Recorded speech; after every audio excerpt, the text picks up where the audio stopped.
வணக்கம் மக்களே, welcome to the வெட்சர் show. இன்னைக்கு ஷோல நம்ம பார்க்க போறது பாரடைஸ் அப்படின்ற மலையாள மூவியோட ரிவ்யூ. இந்த படம் பாத்தீங்கன்னா இந்த வீக்கெண்ட் தியேட்டர்ஸ்ல அவைலபிளா இருக்கு. இந்த படத்துல ரோஷன் மேத்யூஸ், தர்ஷனா மற்றும் பலர் நடிச்சிருக்காங்க. இந்த படம் ஒரு வித்தியாசமான வெர்ஷன் ஆஃப் ராமாயணத்தை சொல்லக்கூடிய ஒரு கதை அப்படின்னே சொல்லலாம். அதாவது இது வரைக்கும் இந்தியன் சினிமாஸ்ல ராமனை குளோரிஃபை பண்ற மாதிரி ஏகப்பட்ட வெர்ஷன்ஸ் அப்படின்றது ரிலீஸ் ஆயிருக்கு. பட் ராவணனை குளோரிஃபை பண்ண மாதிரியான ஒரு படம் அப்படின்றது மணிரத்னம் இயக்கத்துல வந்த அந்த ராவணன் அப்படின்ற ஒரு படம் தான். பட் இந்த படம் சீதாவை குளோரிஃபை பண்ணக்கூடிய ஒரு படம் அப்படின்னே சொல்லலாம். இன்ஃபேக்ட் சீதா தான் இதுல one of the main character அப்படின்ற மாதிரி எடுத்திருப்பாங்க. இந்த கதை ஆக்சுவலா ஸ்ரீலங்காவில் நடக்கிற மாதிரி தான் காட்டியிருப்பாங்க. அதாவது 2022 வருஷம் ஸ்ரீலங்காவில் ஒரு மிகப்பெரிய எக்கனாமிக் கிரைசிஸ் நடந்துட்டு இருக்கு. அந்த பீரியட் ஆஃப் டைம்ல தங்களோட 5th ஆனிவர்சரியை கொண்டாடுறதுக்காக வரக்கூடிய கப்பல் தான் ரோஷன் மேத்யூஸ் அண்ட் தர்ஷனா. இதுல ரோஷன் மேத்யூஸை பொறுத்த வரைக்கும் பாத்தீங்கன்னா ஒரு பயங்கர செல்ஃபிஷான ஒரு நபர் அப்படின்ற மாதிரி காட்டியிருப்பாங்க.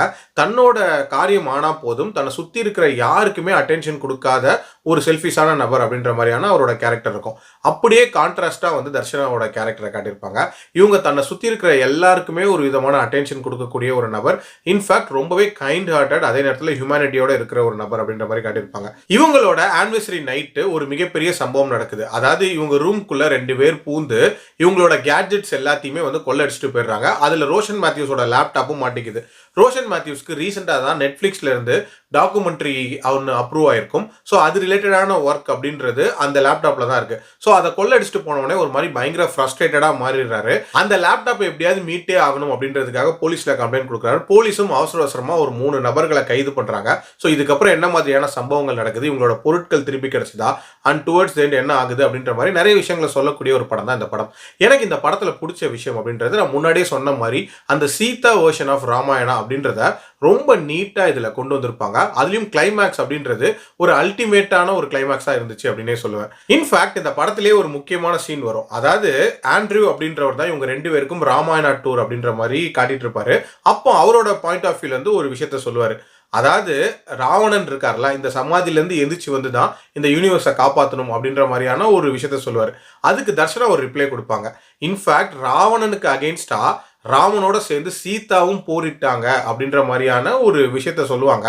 அது எதுக்கு சொல்றாங்க அப்படின்றது டுவர்ட்ஸ் எண்ட் தான் புரியும் அப்படின்னே சொல்லலாம். அதே மாதிரி இந்த படத்துல அந்த டென்ஷனை பில்ட் பண்ண விதம் அப்படின்றதுமே ரொம்ப கிராஜுவலா பில்ட் பண்ணிருப்பாங்க. ஒரு சின்ன கொள்ளை சம்பவத்துல ஆரம்பிச்சு ஒரு மிகப்பெரிய கயாசா எப்படி மாறுது அப்படின்றது உண்மையிலே நீட்டா பில்ட் பண்ணப்பட்டிருக்கும். ஆல்சோ இந்த படத்தோட ஒரு சின்ன போர்ஷன் அப்படின்றது கிட்டத்தட்ட ஜெய் பீமை ஞாபகப்படுத்துற மாதிரியான ஒரு விஷயமா இருந்துச்சு. அதாவது ஏதாவது ஒரு திருட்டு சம்பவம் நடக்குது அப்படின்னா அதுக்கு கண்டிப்பா ஒடுக்கப்பட்ட மக்கள் தான் காரணமா இருப்பாங்கன்ற மாதிரி முத்திரை குத்தி அவங்கள அரெஸ்ட் பண்றது அப்படின்ற மாதிரியான ஒரு விஷயத்த இந்த படத்திலையும் காட்டியிருப்பாங்க.